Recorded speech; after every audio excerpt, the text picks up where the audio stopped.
Rambam. No, Rambam. no, Chumash, not Rambam. Okay. Shishi. So we're doing Shishi, page 49, Pasuk of Zayin.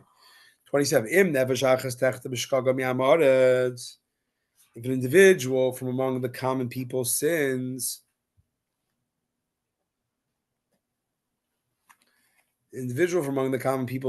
unintentionally by doing one of the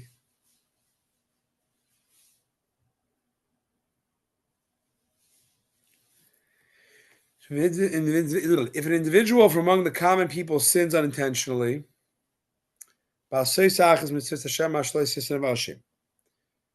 by doing one of Hashem's commandments, then it may not be done and thereby incurs guilt. So now we were talking yesterday about different unintentional sins and the carbon you have to do as an atonement. So we talked about the other kind of the not for the masses, the Kohen Gadol, the Supreme Court, and so on. But now what if a regular person does an unintentional sin that he shouldn't do and he's guilty? So Rashi says nothing. If the sin that he has committed was made known to him, if it's made known to him, he has to then bring an offering of a young, perfect female goat, for the sin that he sinned. He has to lean his hands on the head of the sin offering, and he has to slaughter the chatas in the same place as the burnt offering, which I think was the entrance to the courtyard. Uzdain addition to the rescue. All right, let's see. The same place.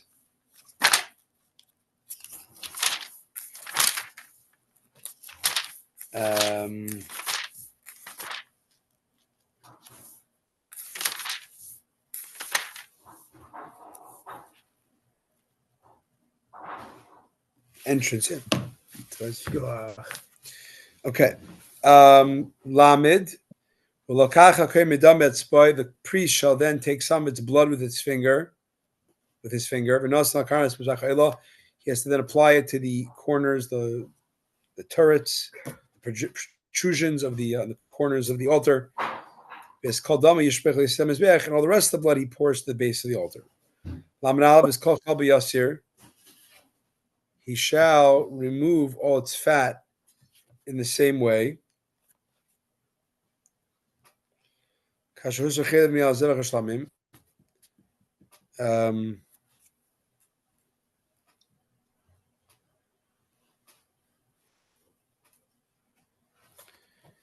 remove all its fat in the same way.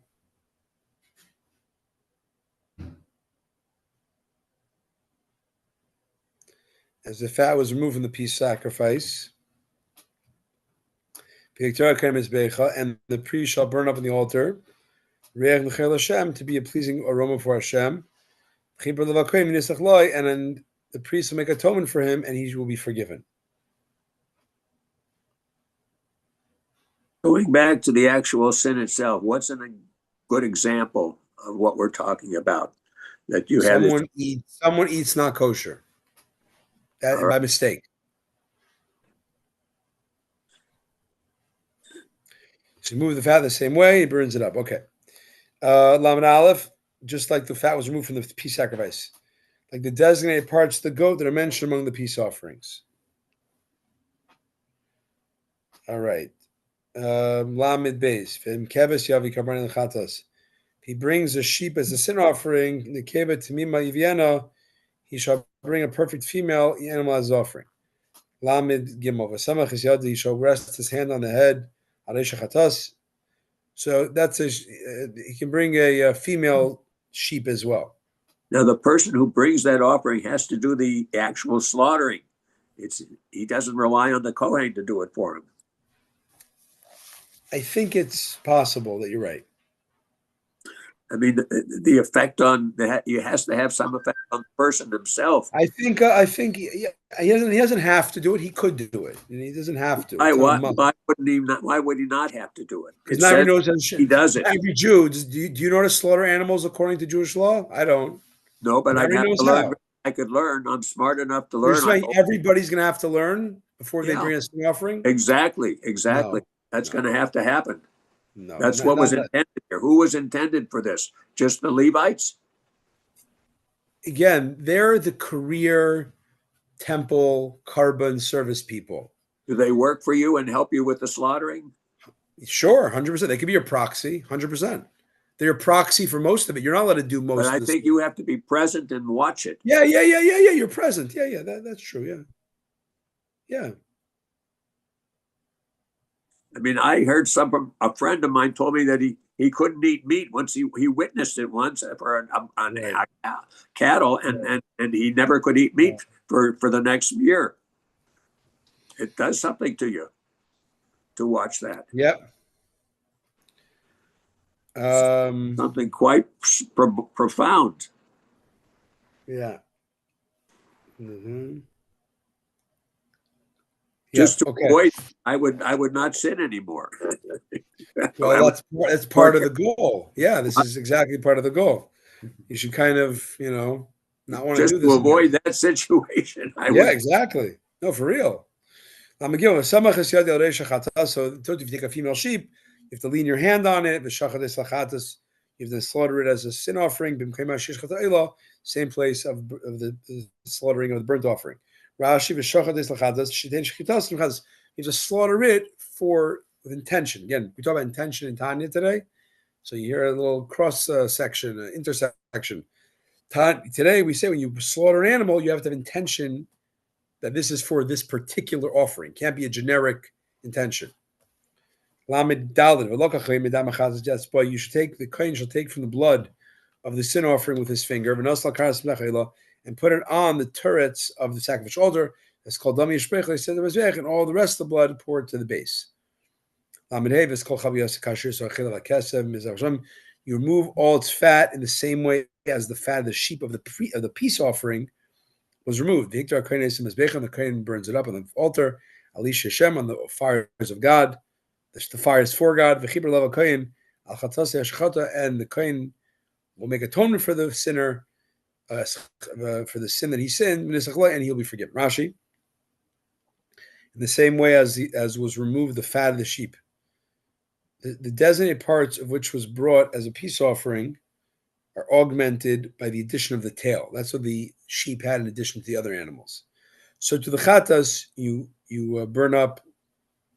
You got to burn up the tail as well. Ali Sheshem, upon the fires that are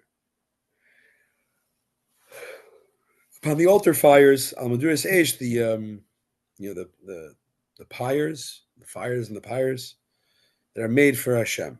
Why are we asking for a female instead of a male now? So that's beyond my scope. I don't know. Why does Hashem ask for this particular one and not for that one? It's got to be very significant. I'm sure it is. I don't know. You have to go look it up yourself. Well, then I would have to raise my pay grade. So you know what? I want to say one of the things, I also have to constantly raise my pay grade. But I know which books to cheat from. And this Chumash here, which you have, the Kahat Chumash, it has a little. It's sometimes it's very on point to sometimes questions that we come up with. So here it says a female goat. So he says in page 620 in the Kahat Chumash, I'll just read it out loud. How do sacrifices atone? Two explanations. One, that you have to imagine whatever is happening to the animal. Mm-hmm. In a certain sense, when you sinned, you deserve the same to happen to you. Mm-hmm. Not literally, but on a conceptual level, you've been hurting your soul. You've been hurting your connection to God. And in theory, this animal you're seeing is dying and being killed and being burned up. The same thing you kind of made happen on a spiritual level when you did the sin. And it jolts you, right? That jolts you. As you said, you see it. This is Nachmanides' opinion. The other explanation of why, that's a very scared deterrent, as you said before, right? You see this animal being, slaughtered and cut up and burned. They're like, and that should happen to you. In theory, I'm not going to sin again, and or you feel really bad. So it's an atonement, and it jolts you to not want to do it again. Another way of explaining is the animal is the physical embodiment of your animal soul, your animal instincts. And that's what caused you to sin, was your animal soul. So by kind of burning the animal and doing that, you're kind of like you're offering your animal soul to God. My animal soul has to be exactly the same as the animal soul for the animal. I'm not going to go there. Exactly the same thing. No, I'm not going there. All right, I'll go away. No, you don't have to go away. Just we can't. It's beyond the scope of this class. All right. The first explanation that when you see the animal being slaughtered and burned, and that the sinner deserves that on some level, that's harsh. That's harsh. So that's more appropriate for severe sins. And therefore, the guilt offering, which atones for deliberate sins, is brought. Oh, you could go on anyway. Wait a second. Listen, the guilt offering, which we didn't talk about yet, there's a bunch of categories of offerings. There's an olah that's a total to God. Then there's a by mistake sin offering, right?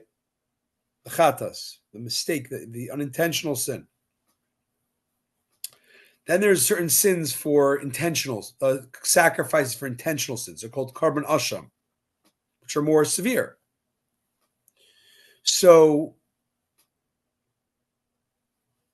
when you do something intentional, then we say that's more applicable. What Nachmanides said, when you see the animal being slaughtered and burned, you're like, that should have happened. I deserve that because of my intentional, deliberate, harsh, sin. Oh, it's a harsh counterforce to the kind of intentional sin you did, which explains why those animals are brought from male. We didn't talk about them yet, but it's telling you now, those deliberate sin offerings are brought from male animals. Ooh. Because it's a male is more, alpha male, more harsh, right? More, more hunter. So it's a more harsh process. It was a harsh sin. It was a deliberate sin. So the meditation of the harshness of that animal being slaughtered and burned should happen to you. That's to counteract your kind of masculine, intentional sin that you did. However, and it's necessary to shake you from that stiff, against God. The masculine represents the very, think about the tribal warrior. It's like the masculine. That's a tough cookie. So you gotta sometimes when you want to atone for that, you gotta give him a harsh wake up. Like when you're a tough cookie and you deliberately sin, tough things will happen to you. Should happen to you. Look what happens to your usher, carbon usher. The second, but unintentional sins are not as harsh. They're mistakes. So that represents the feminine, which is why they're brought from a female sacrifice, because you want to highlight this the softer explanation of the purpose of this of sin offerings, which is that your deduction, or is that coming right from the Chumash? This is what he says here. Okay, it's the right answer.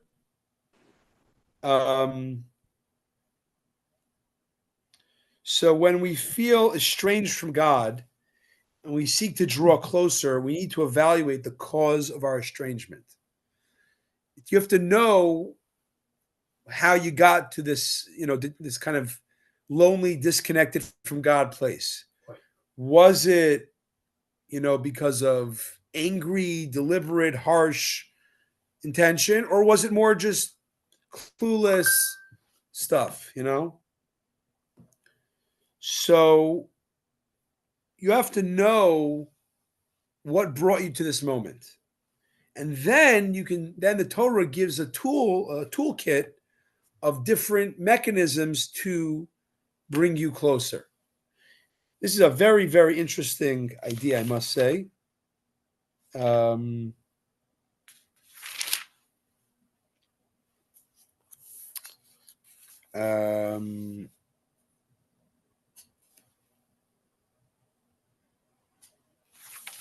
1 second. Just like to know the source. Doesn't know the source. 1715.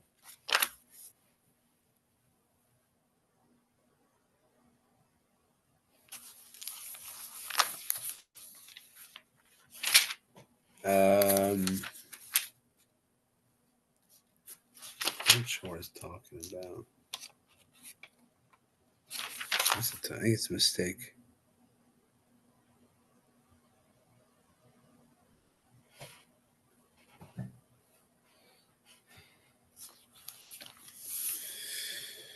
I'll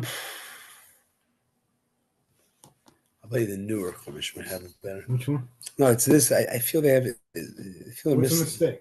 The source. They don't quote the source. How do I know if it's a new one or old? I'll figure it out later. Okay, let's go on. Okay. Anyways, continuing on, Perikei.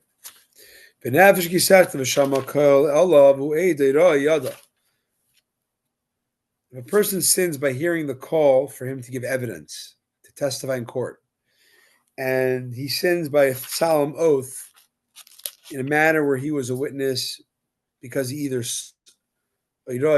whether he saw it or knew the proper testimony, if he doesn't testify, he has to bear the consequence of his transgression. He basically swears, I don't know any testimony.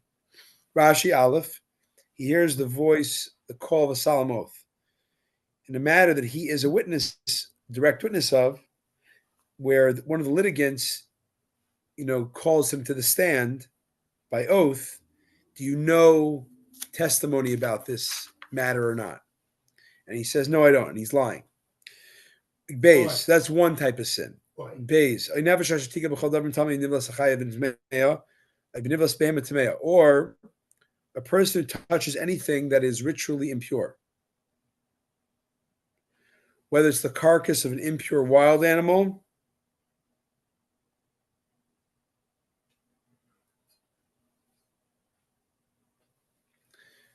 a nefesh will touch every impure thing, or whether it's whether it's nivlas chaya tamea, whether it's a carcass of an impure animal, or it's the carcass of it's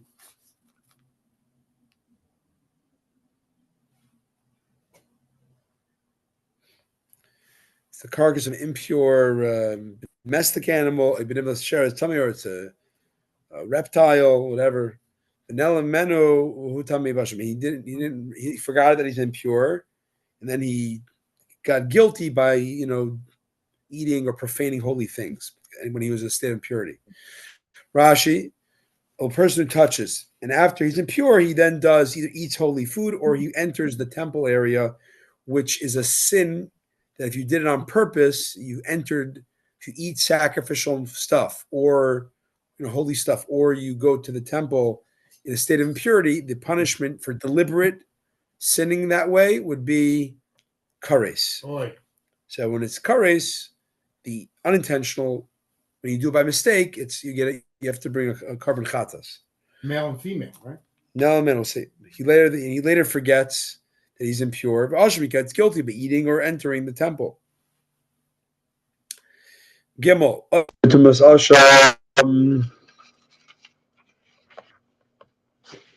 What?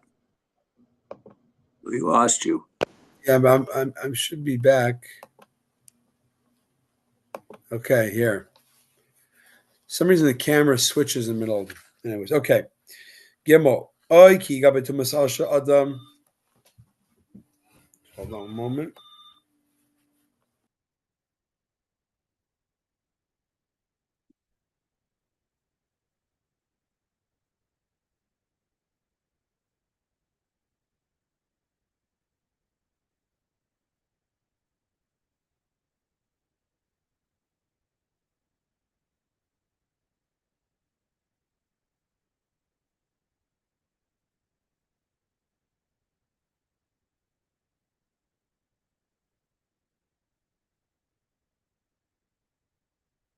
Okay, sorry.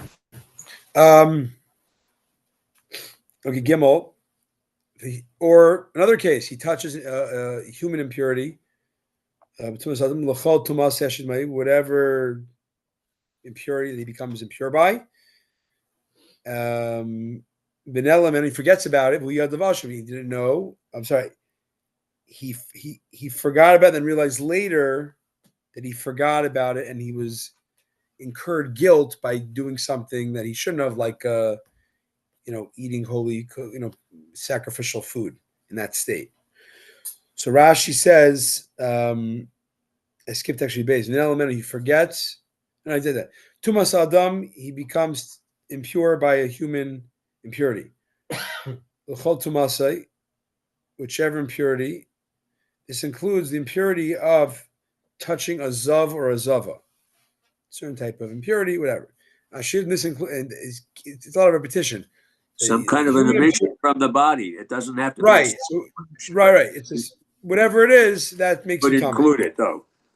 Yeah, that he thereby becomes impure. This also is he touches a man who had relations with a menstruating woman, and that man is therefore impure, and the person who touches that man is now also impure. But it's a lot. It says because it says anybody who touches human impurity, any type of impurity, that he becomes tamei by. You just keep saying the word impurity, so it's including other cases. Vanilla mood nada, and this is a ba, including someone who swallowed a carcass of a dead bird, of a kosher dead bird, and he forgot about it and realizes, I guess it wasn't slaughtered; it was a carcass, and he ate it. He forgot about it, and then he became guilty by eating sacrificial holy food, or he entered the temple in that state. Dalit, or another case, or a person who swears, verbally pronounces an oath, whether to do something bad or do something good, anything he makes an oath about, and he forgets about it. And then he realizes later that he had done something that he shouldn't have because he made an oath not to do it. Rashi, anybody that swears levate b'sfasayim, that utters with his lips, meaning he has to verbally, another intersection of Tanya, but verbally with the lips. Lahara, la'atzmai, to do bad, or to do good to himself. For example, he says, I'm going to eat. That's a good thing I'm going to do. I swear I'm going to eat. Or he says, I swear I won't eat today. Or he swears I'm going to sleep. Or I swear I won't go to sleep. Whatever type of oath he puts on himself.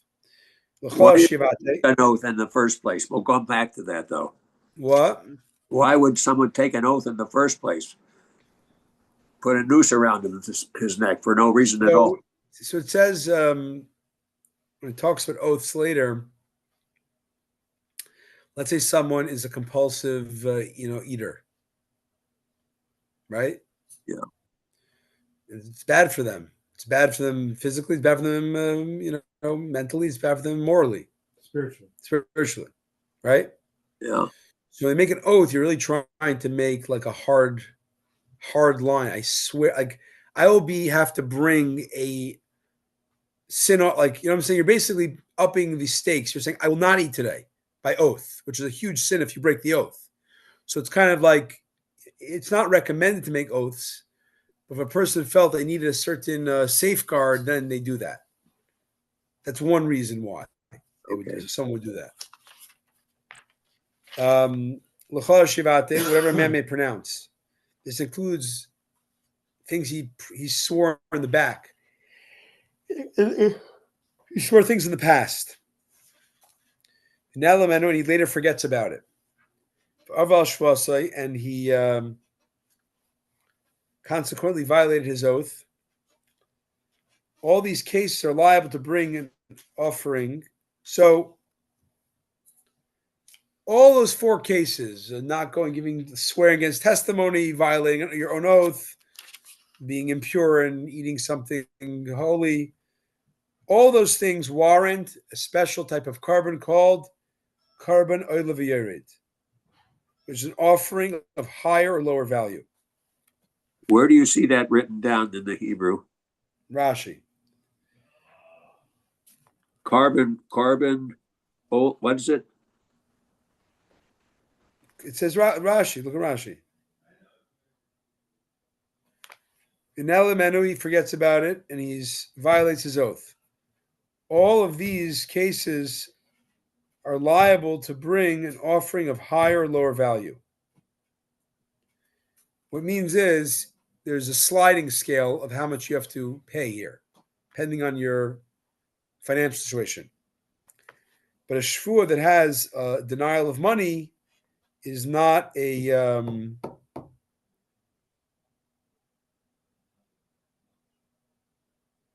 It says oath of a yor. It's not or, it's and. Oh, okay, it's got to be and or. Whatever.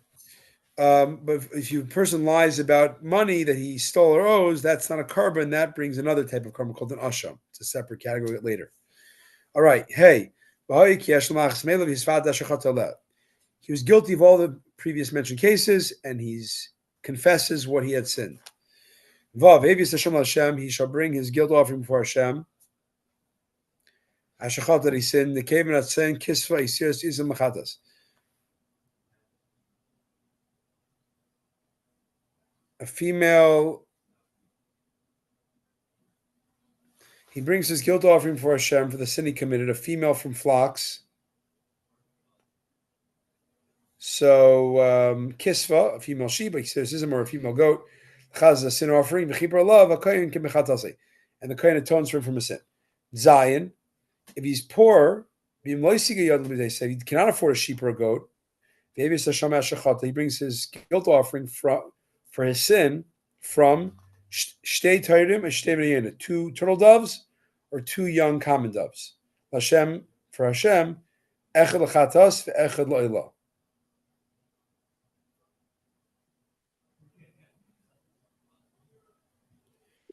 Brings his guilt offering from the sin he committed, a female.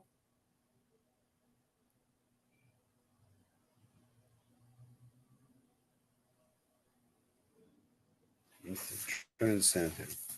1 second.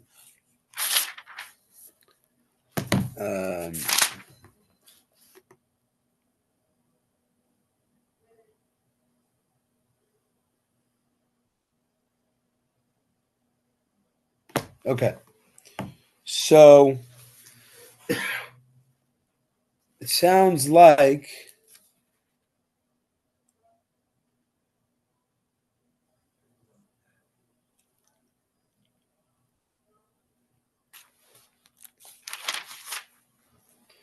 okay.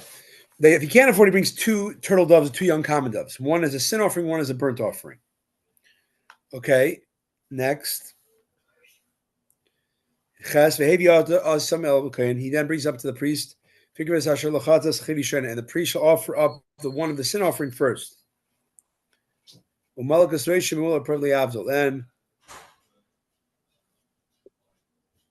he shall slit away its head at the nape of the neck, but not separate entirely. Brings to the kohen, and the priest shall offer it up to the bird for the sin offering. He doesn't slit away its neck. He doesn't cut it. He slits it. Doesn't separate it. At the nape. The priest shall offer up the one of the sin offering first. From here we derive the sin offering precedes the burnt offering, because the 2 birds, one's a sin offering, one's a burnt offering. It's different than blood application and burning. What's it compared to? First, you have, when you sin against the king, you first have to appease him. Sin offering, the apology gift. And then once you do that, you appease the king, and then you give him a gift afterwards. That's the ola. You don't separate the neck. Molek, you slit away only one organ. Oref is the upper point to the back of the head. It slopes down towards the front of the neck. Mul Oref is the adjacent part that is in the sight of the nape of the neck, and it is the entire length of the back of the neck.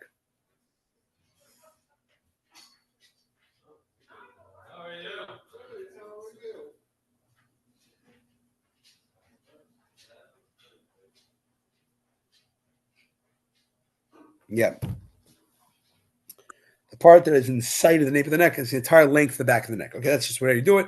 You then sprinkle some of the blood of the sin offering against the wall of the altar, and the remainder of the blood, he said, it shall be squeezed out onto the base of the altar. The chatas hu, it is to be a sin offering.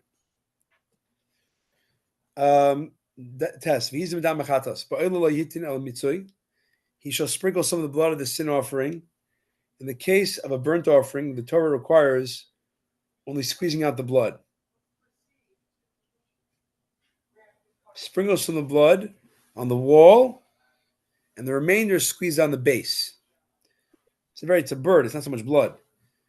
By the ola bird, the one that's burnt on the altar, you only have to squeeze out the blood. But by the chatas bird, you have to sprinkle and squeeze it out.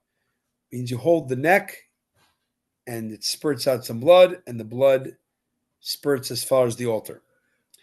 It is a chatas, this bird. It is a sin offering. You have to have it. This tells you that you have to have kavana for it. If you don't, it's invalid. Yud, last verse. The second bird he shall prepare as a burnt offering in the prescribed manner. And the priest shall make an atonement for him from the sin he committed, and he will be forgiven. The priest shall make an atonement for him, and he'll be forgiven. Yud, kamishvat in the prescribed manner. In